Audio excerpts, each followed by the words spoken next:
ओम शांति। परम पिता परमात्मा की प्रिय संतानों, अव्यक्त बाप दादा के नूरे रत्नों, देश विदेश के सर्व बहनों और भाइयों को आज विशेष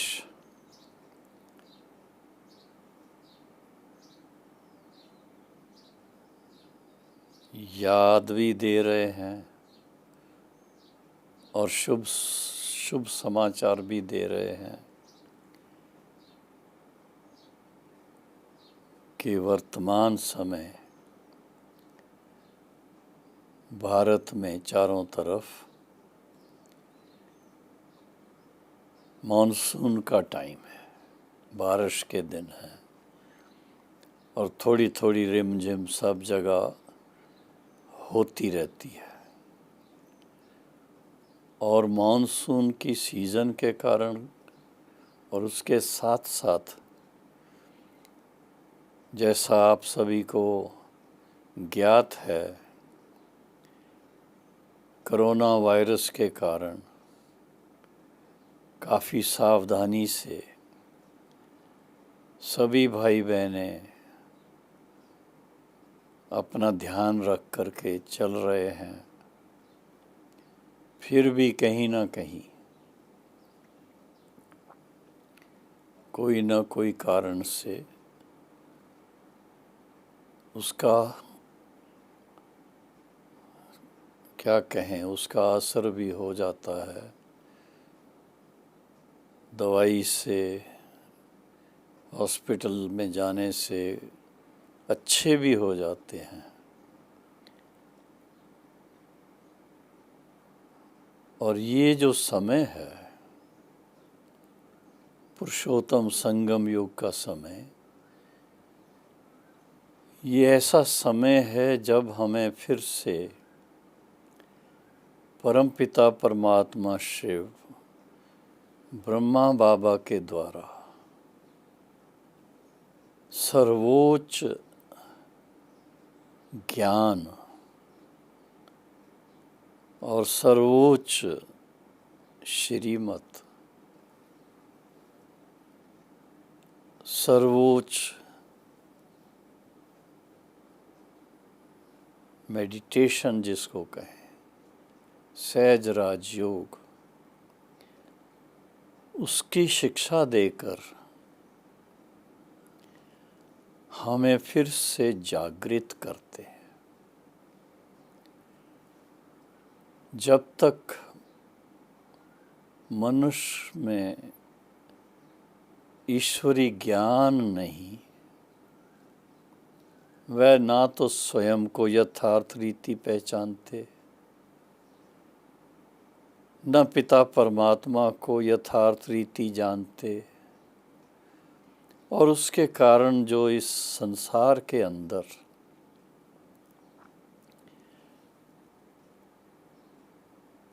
अपना सोमान है, उसको भी नहीं जानते, भूल जाते हैं।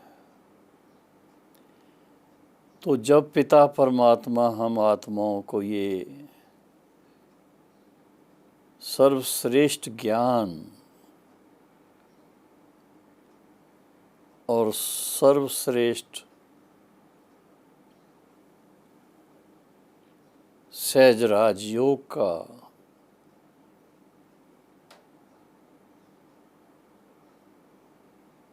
अनुभव करवाते हैं, उसके बाद हमें अपने आत्म स्वरूप को जानने का, पहचानने का और इस संसार के अंदर हम किस लिए आए हैं, क्या लक्ष्य है उसका, क्या सीक्रेट है उसकी, उस बात को जानने का एक यूं कहें कि मौका मिलना शुरू हो जाता है। जैसे जैसे हम ईश्वरीय ज्ञान और सहज राजयोग की शिक्षा प्राप्त करके उस शिक्षा के अनुसार अपने जीवन में दिव्य गुणों की धारणा का आनंद लेना शुरू करते हैं तो पता लगता है अरे हम तो उस पिता परमात्मा के अनादि अविनाशी संतान हैं।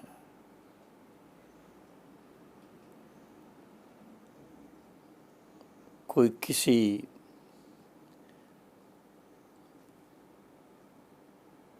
बड़ी पोस्ट वाले या कोई किसी राजा के घर में जन्म लेते हैं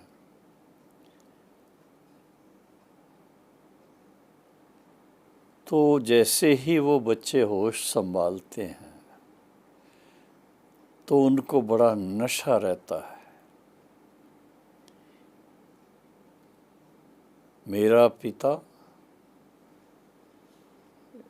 एक महाराजा है, मेरा पिता एक बहुत बड़ी पोस्ट पर, एक हमारा स्टेट के गवर्नर हैं या तो किसी देश के वो प्रेसिडेंट हैं, वाइस प्रेसिडेंट हैं, प्राइम मिनिस्टर हैं।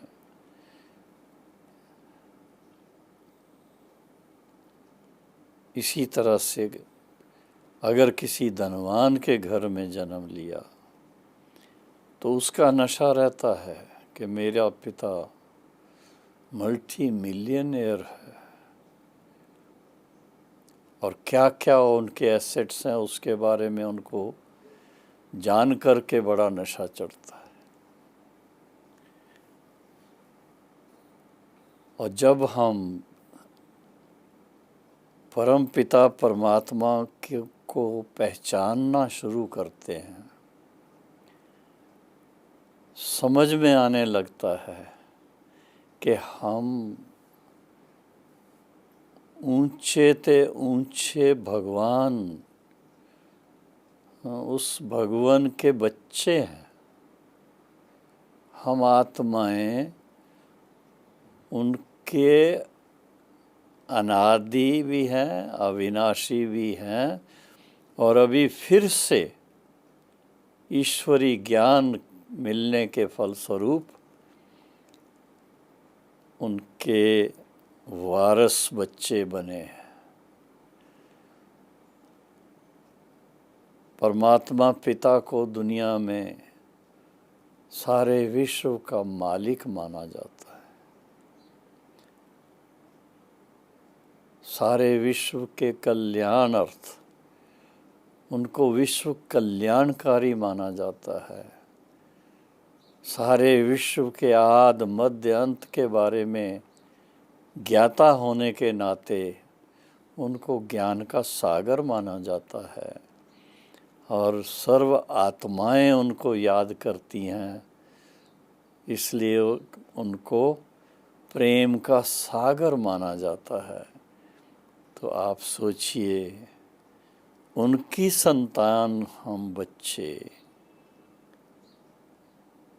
क्या सम्मान है हमारा।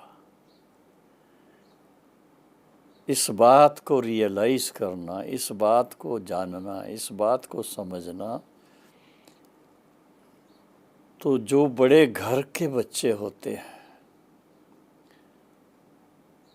उनके अंदर रॉयल संस्कार अपने आप धारण भी होते हैं और उनको शिक्षा भी ऐसी मिलती है जिससे कि वो अपने आप को अपने वास्तविक स्वरूप में पहचान कर उस नशे में आ जाए। तो आज हम इस बात को जानना चाहते हैं कि हमारा सम्मान क्या है। हमारा सम्मान है कि हम परम पिता परमात्मा के उस साहब के बच्चे हैं जिनको बाबा शब्द देते थे, नाम देते थे साहबजादे। कभी कभी बाबा प्यार से हमें शहजादे कह करके भी बुला लेते थे, फिर साहबजादे भी कह करके बुला लेते थे, और ये हमें रियलाइज करवाते थे कि हम सारे विश्व के रचता, जिसको सारा संसार, हर धर्म की सभी आत्माएं प्रार्थना करती हैं, हाथ जोड़ती हैं और उनसे वरदान मांगती हैं। शांति का भी वरदान मांगती हैं, धन का भी वरदान मांगती हैं, शक्ति का भी वरदान मांगती हैं और स्वास्थ्य का भी वरदान मांगती है। अब आप सोचिए, जिनसे सारा संसार ऐसे वरदान मांग रहे हैं, आप हम उनके रूहानी बच्चे हैं। टेम्परेरी नहीं है, एक जन्म के लिए नहीं है। हम अनादि और अविनाशी उनकी संतान है,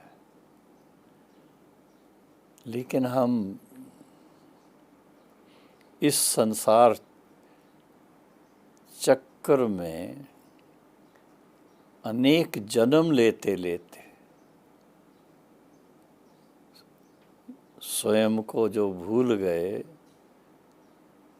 देभान में जो आ गए, तो वो जो हमारा सोमान था वो मन से खिसक गया। परम पिता परमात्मा फिर से अपने वायदे के अनुसार सत्य धर्म की स्थापना, अधर्म का विनाश कराने के लिए जब अवतरित हुए हैं, तो ब्रह्मा पिता के द्वारा हम बच्चों को फिर से याद दिला रहे हैं, आप मेरे अनादि अविनाशी रूहानी बच्चे हो। आज की मुरली में भी बाबा ने कहा, वरदान का सार था कि जैसा बाप, जो बाप के गुण हैं, जो बाप की शक्तियां हैं, वो आप बच्चों के भी गुण हैं, आप बच्चों की भी शक्तियां हैं। ये एक जानने की बात, इसको अच्छी तरह से अगर आप अपने दिल में याद करें, थोड़ा इसको इसके ऊपर रिफ्लेक्ट करें, गहराई में जाएं, तो आपको वो अंदर ही अंदर नारायणी नशे का जो नशा है वो महसूस होगा। तो सबसे पहला जो स्टेप है सोमान का, वो है स्वयं को पहले जानना। जब तक आप अपने यथार्थ स्वरूप को, अपने यथार्थ रिलेशनशिप्स को, और उसमें भी खास अपने ईश्वरी परिवार के नाते से किसके बच्चे हैं, हमारे माता पिता कौन हैं, अगर वो हमें स्मृति में आ जाता है, तो हम अपने सोमान में स्वाभाविक रूप से टिक जाते हैं। मन बड़ा ऊंचाई में रहता है। अपने सोमान में टिकना ऐसा ही है जैसे कि सारे विश्व पर राज करना। ऐसे ही नहीं कहा है, जिसने मन को जीता उसने जगत को जीता। मन को जीता, जीतने का भाव क्या है? मन मना भव हो करके परमात्मा पिता के साथ इतना असीम प्यार का संबंध स्मृति में रहे, और उसके साथ में ये भी स्मृति रहे कि पिता परमात्मा हमें अनेक जन्मों के लिए नर से श्री नारायण बना देते हैं। 21 जन्म तो क्या 84 जन्म ही बहुत रॉयल संस्कार वाले बना देते हैं। तो ये सोमान अपना हमेशा अगर स्मृति में रहे तो आप देखो, इस संसार में रहते भी, सारी दुनिया की आपाधापी को देखते भी, आप आंतरिक रूप से सदा सुखी रहेंगे, आनंद में रहेंगे, शांति का अनुभव करेंगे। और इसके साथ में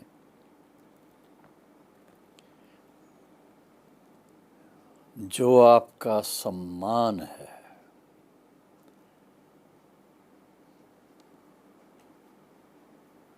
सोमान और फिर सम्मान, क्योंकि आप जब अपने सोमान में यथार्थ रीति रहते हैं तो आपको हर कोई दूर से देखते हुए आपके समीप आना चाहते हैं। ऐसे अनुभव होते हैं। दूर खड़े उनको वो हमारे सोमान में स्थित होने के कारण जो हमारे प्रकंपन हैं वो बहुत पावन, रॉयल और एनरिचमेंट के से भरपूर वो प्रकंपन दूसरी आत्माओं को महसूस होते हैं, और वो चाहते हैं कि वो हमें मिलें, अपना प्यार प्रकट करें, अपना आदर प्रकट करें। तो एक तरफ तो है सोमान में रहना, दूसरी तरफ है कि जो आप अपने जीवन चरित्र से दूसरों की सेवा के निमित्त बनते हैं, उसके फलस्वरूप सम्मान भी बहुत मिलता है, प्यार बहुत मिलता है, लोग बहुत आदर करते हैं, बहुत रिस्पेक्ट देते हैं। तो दोनों का बैलेंस कैसे रहे? क्योंकि कभी कभी ऐसा भी हो सकता है जब बहुत सम्मान मिलता है तो थोड़ा उसके कारण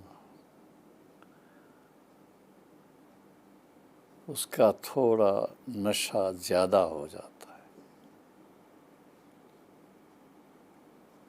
लेकिन हमें इस बात का बड़ा ध्यान रखना है कि हमें अपने सोमान में रहना है और वास्तव में दूसरों को सम्मान देना है। लेने के भावना से नहीं, उसकी इच्छा नहीं चाहिए।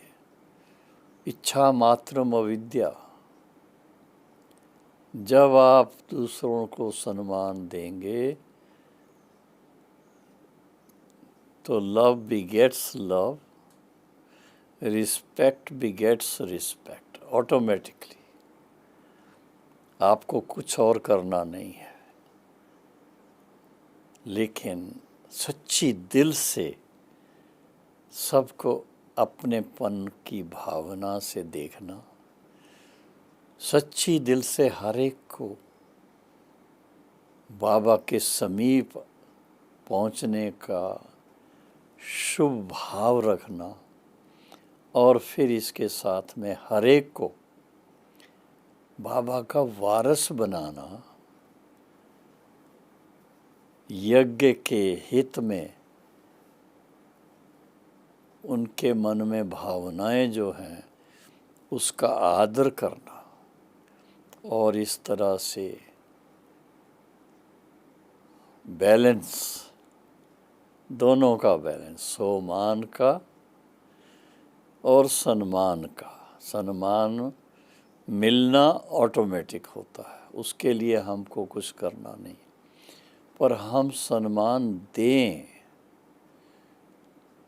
जो देने वाले वो दाता होते हैं, वो लेने वाले लेवता नहीं होते, देवता होते हैं। तो हम आज इस बात को थोड़ा विचार करें कि ये जीवन कितनी सुंदर है।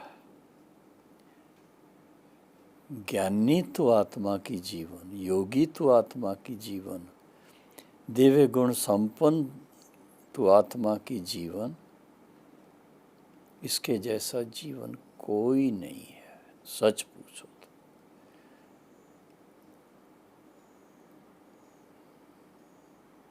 और सब नशों में है नुकसान,